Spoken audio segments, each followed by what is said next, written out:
Hi అండి, అందరికీ నమస్కారం. Welcome to my YouTube channel. ఇప్పుడు ఈ వీడియోలో ఏపీ ఉద్యోగ మరియు పెన్షనర్ల ఏప్రిల్ నెల జీతాలు పెన్షనర్ తాజా సమాచారం తెలుస్తున్నామండి. సో బిల్ అయితే గ్రీన్ ఛానల్కి అయితే సిద్ధంగా ఉన్నాయి. అయితే ఆ వివరాలు తెలుసుకుందాం. వీడియో అయితే ఎక్కడ కానీ స్కిప్ చేయకుండా ఎండ్ వరకు చూడడం ద్వారా ఇన్ఫర్మేషన్ పూర్తిగా అర్థమవుతుంది. అలాగే వీడియో నచ్చినట్లయితే ఒక లైక్ చేయండి. ఇంకా సబ్స్క్రైబ్ చేసుకున్నట్లయితే మన ఛానల్ని సబ్స్క్రైబ్ చేసుకోవడం ద్వారా నేను చేసే ప్రతి ఒక్క వీడియో మీ వరకు అయితే రీచ్ అవుతుంది. ఆలస్యం చేయకుండా వివరాల్లోకి అయితే వెళ్ళిపోదామండి. ఉద్యోగులు మరియు ఉపాధ్యాయుల ఏప్రిల్ నెల పే స్లిప్స్ అయితే జనరేట్ అయ్యాయండి. ఎవరెవరికి జనరేట్ అయ్యాయి అన్న వివరాలు చూసుకున్నట్లయితే విద్యాశాఖలో, అలాగే పోలీస్ శాఖ, రెవెన్యూ డిపార్ట్మెంట్ వారీగా అండి, ఏపీ గ్రామవార్డు సచివాలయ ఉద్యోగులకి, మరికొన్ని డిపార్ట్మెంట్ వారికి అయితే ఈ పలానా ట్రెజరీ పరిధిలో అయితే డౌన్లోడ్ కూడా అవుతూ ఉన్నాయి. ఏవైతే పే స్లిప్స్ ఉన్నాయో ఉద్యోగులకు సంబంధించండి, పెన్షనర్స్కి అయితే ఇంకా పే స్లిప్స్ డౌన్లోడ్ అవ్వడం లేదు ఇక్కడ కూడా. సో ఈ పే స్లిప్స్ డౌన్లోడ్ అయిన పే స్లిప్స్లో కనుక మనం చెక్ చేసినట్లయితే బిల్ నెంబర్ అనేది 2024తో జనరేట్ అవుతున్నది. So pay slips for April 2024 అండి, అంటే ఏప్రిల్ 1 నుంచి 30 వరకు అయితే ఈ పే స్లిప్స్ అయితే ఉంది. సో పే స్లిప్స్ వివరాలండి ఈ విధంగా.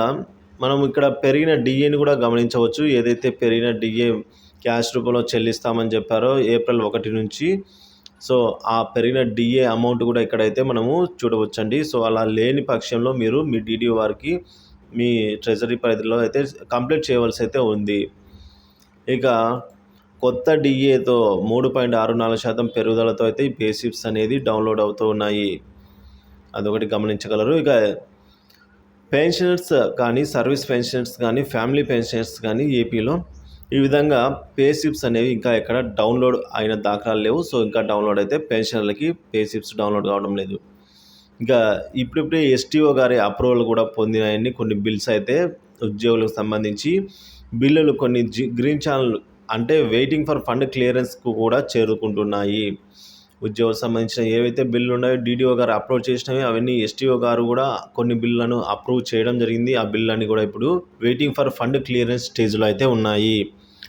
ఇక 23, 24 తేదీన ఎస్టీఓ గారు అప్రూవల్ అయిన బిల్లులు ఏవైతే 23, 24 తేదీలలోనే బిల్లులు అప్రూవ్ అయి ఉంటాయో అవన్నీ కూడా ఎస్టీఓ గారి చేత ఆ బిల్లులన్నీ కూడా 1వ తేదీన జీతాలు లేదా పెన్షన్లు జమ అవ్వడం మనం చూస్తాము. సో ఇక పెన్షన్లు అయితే 23, 24 తేదీల్లో పెన్షన్ బిల్లు అప్రూవ్ కానట్టే అండి చాలా దాదాపుగా. ఎందుకంటే పెన్షన్ బిల్స్ ఇంకా పే స్లిప్స్ డౌన్లోడ్ కావడం లేదు. ఒకవేళ చూడాలి మరి బ్యాక్గ్రౌండ్లో వాళ్ళు అనగా అప్రూవ్ చేసి ఉన్నారో లేదా అన్నది. ఇక మనకు ఎప్పటిలాగే ముందుగా అప్రూవ్ అయిన బిల్లులు ఏవైతే ఎస్టీఓ గారి చేత అప్రూవ్ అయి ఉంటాయో అవన్నీ కూడా ముందుగా జమ కావడం అయితే చూస్తూ ఉన్నాం. ప్రతి నెల కూడా అలాగే జరుగుతూ వస్తుందండి. ఇక డిఏకి సంబంధించిన కొంత సమాచారం కనుక మనం ఇప్పుడు చూద్దామండి. సో జీవో నెంబర్ 28 ప్రకారం 3.64% డిఏ అనేది హైక్ చేయడం జరిగింది. ఈ డిఏ అనేది ఎప్పటి నుంచి వర్తిస్తుంది అంటే జనవరి 2023 నుంచి, జనవరి 1, 2023 నుంచి అయితే వర్తిస్తుంది. మరి క్యాష్ రూపంలో ఎప్పుడు చెల్లిస్తారు అంటే ఏప్రిల్ నెల శాలరీతో, అంటే ఏప్రిల్ నెల మే 1లో తీసుకునే శాలరీతో అయితే వస్తుంది. మరి అరియర్స్ మాట ఏమిటి అంటే 2023 జనవరి నుంచి మార్చి 2024 వరకు గల డిఏ బకాయిల సంగతి ఏంటంటే అది 3 సమాన వాయిదాల్లో చెల్లిస్తారండి. అవేంటంటే ఆగస్టు 2024, నవంబర్ 2024, ఫిబ్రవరి 2025లలో అయితే 3 సమాన వాయిదాల్లో ఈ అరియర్స్ అన్ని చెల్లించడం జరుగుతుంది. ఇక అలాగే మరొక జీవో నెంబర్ 30 ప్రకారము డిఏ అనేది మరొకసారి హైక్, అంటే ఈ విధంగా డిఏ అనేది 28 జీవోతో డిఏ అనేది 30.03% చేరుకుంది. సో ఇప్పుడు మరొక 3.64% పెంచడంతో ఈ డిఏ కాస్త 33.67% అయితే చేరుకోవడం జరుగుతుందండి. ఈ డిఏ అనేది ఎప్పటి నుంచి ఎఫెక్ట్ అవుతుంది అంటే ఎప్పటి నుంచి వర్తిస్తుంది, ఎప్పటి నుంచి క్యాష్ రూపంలో ఇస్తారు అన్న వివరాలు చూద్దామండి. ఈ డిఏ అనేది ఎప్పటి నుంచి వర్తిస్తుంది అంటే జూలై 1, 2023 నుంచి వర్తిస్తుంది. మరి క్యాష్ రూపంలో ఎప్పుడు పే చేస్తారు అంటే జూలై 2024లో క్యాష్ రూపంలో చెల్లిస్తారు. అంటే ఆగస్టు 1లో అందుకునే పేమెంట్లు అయితే ఈ డిఏ కలిసి రావడం జరుగుతుంది. మరి ఈ జూలై 2023 నుంచి జూన్ 2024 వరకు గల అరియర్స్ సంగతి ఏంటంటే అవి అన్నీ కూడా 3 సమాన వాయిదాల్లో అయితే చెల్లించడం జరుగుతుంది. అందులో మొదటి ఇన్‌స్టాల్‌మెంట్ వచ్చేసి సెప్టెంబర్ 2024, రెండవ ఇన్‌స్టాల్‌మెంట్ వచ్చేసి డిసెంబర్ 2024, మూడవ ఇన్‌స్టాల్‌మెంట్ వచ్చేసి మార్చి 2025కైతే ఈ సమాన వాయిదాల్లో చెల్లిస్తారు. సో మీరు చెక్ చేసుకోవచ్చండి. ఏ బేసిక్ పే వారికి ఎంత డిఏ పెరుగుతుంది, ఎంత ఇన్‌స్టాల్‌మెంట్‌లో ఎంత వస్తుంది, ఇవన్నీ మీరు ఈజీగా క్యాలిక్యులేట్ చేసుకోవచ్చండి. ఎటువంటి ఇబ్బంది లేకుండా మీరు డిఏ అనేది 3.64% అయితే పెరగడం జరిగింది. సో ప్రతి 100కి 3.64% బేసిక్‌లో అండి.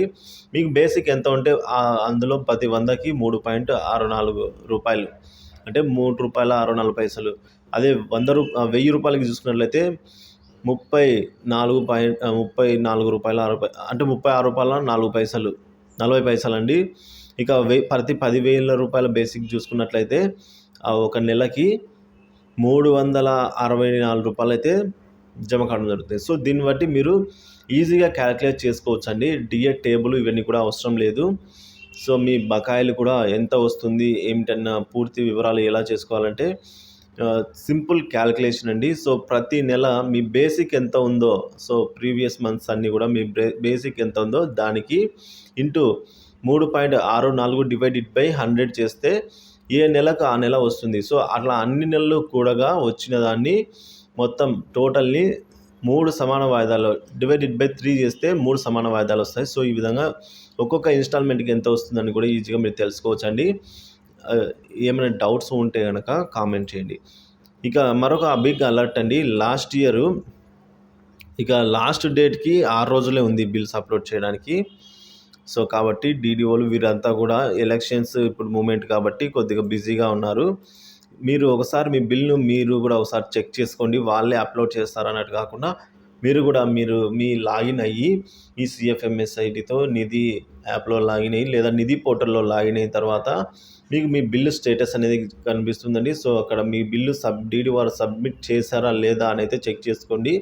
డీడీఓ గారు సబ్మిట్ చేస్తే ఇంకా ఎస్టీఓ గారి పరిధిలోకి అయితే వెళ్తుంది. వారు కనుక అప్రూవ్ చేస్తే వెయిటింగ్ ఫర్ ఫండ్ క్లియరెన్స్ అని అయితే చూపిస్తుంది. ఒకవేళ మీకు ఈ ప్రాసెస్ కనుక జరగకపోతే మీరు తొందరగా మీ డీడీఓ గారితో బిల్ అయితే అప్లోడ్ చేయించుకునే ప్రయత్నం చేయండి. ఎందుకంటే సమయం తక్కువగా ఉంది కాబట్టి. అలా ఒకవేళ వాళ్ళు కనుక బిజీగా ఉండి ఎన్నికల షెడ్యూల్లో బిజీగా ఉండి ఏమైనా అప్లోడ్ చేయనట్లయితే మీకే జీతం అనేది లేటుగా ఆలస్యంగా రావడం జరుగుతుందండి. సో ఇదొకటి గమనించగలరు. ఇక ఏపీజీఎల్ఐ సంబంధించిన విషయానికి వచ్చినట్లయితే మిస్సింగ్ క్రెడిట్స్ అయితే ఉన్నాయి కదండి ఇప్పుడు ఏపీజీఎల్ఐ సంబంధించి. సో ఈ క్రెడిట్స్కి సంబంధించిన మిస్సింగ్ క్రెడిట్స్ సంబంధించిన అప్డేట్స్ వివరాలకు వెళ్ళినట్లయితే రాష్ట్ర ప్రభుత్వ ఉద్యోగులకు ఏపీజీఎల్ఐకి సంబంధించిన కొన్ని నెలలకు monthly premium amounts annual account statement నందైతే జమ కాకుండా జీరో అని చూపిస్తున్నాయి. వీటినే మనం మిస్సింగ్ క్రెడిట్స్ అని అంటాము. సో అలా మిస్ అయిన మిస్సింగ్ క్రెడిట్స్ కోసము ఈ ప్రొఫార్మా ఫిల్ చేసిన తర్వాత మీ యొక్క డీడీఓ గారి చేత కౌంటర్ సైన్ చేయించాలి. సో ఎంటైర్ మిస్ అయిన నెలలకు సంబంధించిన ఏపీజీఎల్ఐ షెడ్యూల్ని జత చేసి ఏపీజీఎల్ఐ డైరెక్టరేట్ వారి కార్యాలయానికి ఈమెయిల్ చేయవలసి అయితే ఉంటుంది. సో ఆ ఈమెయిల్ ఐడి అయితే మీకు ఆల్రెడీ తెలిసిందే అండి. dir_CCELL_APJLI@gov.in అండి. సో ఈ విధంగా మీరు మెయిల్ పంపించినారంటే వారు కనుక చెక్ చేసి ఆ మిస్సింగ్ క్రెడిట్స్ ఏవైతే ఉన్నాయో వాటన్నిటిని అప్డేట్ చేయడం అయితే జరుగుతుంది. ఇక మరొక గమనిక అండి. ఏపీజీఎల్ఐ షెడ్యూల్ అనగా నిధి పోర్టల్ నందు శాలరీ బిల్ జనరేట్ చేసేటప్పుడు రిపోర్ట్స్ నందు డౌన్లోడ్ అయ్యే ఉద్యోగుల యొక్క డిడక్షన్కి సంబంధించిన పీడిఎఫ్ ఇదండి. ఇందులో ఏపీజీఎల్ఐ డిడక్షన్స్ ఉంటే పేజీని అయితే ఏపీజీఎల్ఐ షెడ్యూల్ అని అంటాము.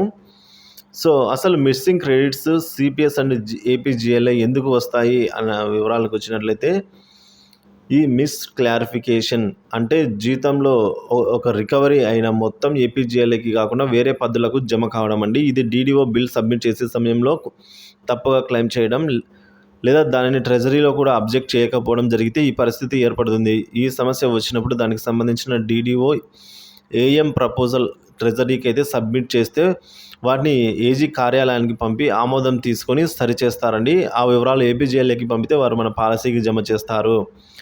సో సిఎఫ్ఎంఎస్ రాకముందు ఈ పాలసీకి జమ చేయడం అనేది బిల్లులకు పెట్టిన షెడ్యూల్ని చూపించడం ఇక పోస్టింగ్స్ చేసుకునేవారు షెడ్యూల్ పెట్టకపోయినా కూడా పెట్టినది అని వారికి చేరకపోయినా కూడా చేరినది పాలసీలో వివరాలు తప్పుగా ఉండటం లేదా పార్టీ వివరాలు లేకపోవడం కారణంగా అమౌంట్ ఏపీజీఎల్ఐ ఫండ్కు చేరిన అవి ఉద్యోగి పాలసీకి అయితే జమ కాకుండా ఉండేవి ఇది వరకు.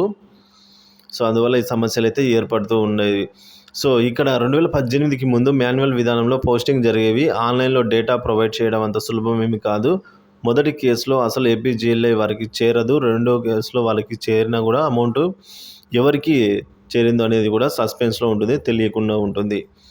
సో ఈ సందర్భంలో బిల్ షెడ్యూల్ అలాగే బిల్ వివరాలు డీడీఓ నుంచి పంపితే మాత్రమే వారి దగ్గర నుంచి సస్పెన్స్ ఖాతాలో పోల్చుకొని సరిపోలితే అప్పుడు అడ్జస్ట్ చేయగలుగుతారండి డీడీఓలు. ఇక అసలు ప్రొవైడ్ చేయగలిగితే మిస్సింగ్ క్రెడిట్స్ అనే సమస్య రాదు, వారు కనుక ఈ విధంగా ప్రొవైడ్ చేసినట్లయితే. సో ఇక జీపీఎఫ్ పరిస్థితి కూడా సేమ్ ఇదే పరిస్థితి అండి. సో మరి చూసారు కదండి, ఇలా అయితే ఉన్నాయండి బిల్స్. ఏపీ ఉద్యోగ మరియు పెన్షన్లకు సంబంధించిన ఏప్రిల్ నెల జీతాలు మరియు పెన్షన్లకు సంబంధించిన సమాచారం అయితే ఇలా ఉంది. మరొకసారి సో జీతాలకు సంబంధించిన బిల్స్ అయితే చాలా వరకు ఎస్టీఓ గారి చేత కూడా అప్రూవ్ పొంది గ్రీన్ ఛానల్లో అంటే వెయిటింగ్ ఫర్ ఫండ్ క్లియరెన్స్ స్టేజ్లో అయితే ఉన్నాయి. ఇక పెన్షన్ సంబంధించి బిల్లులు అప్లోడ్ అవుతున్నాయి కానీ ఇంకా పే స్లిప్స్ అయితే డౌన్లోడ్ కాలేదు. ఎప్పటికప్పుడు తాజా సమాచారం కోసం మన ఛానల్ సబ్స్క్రైబ్ చేసుకుని అప్డేట్స్ అయితే ఫాలో అవుతుండండి. Thank you for watching this video.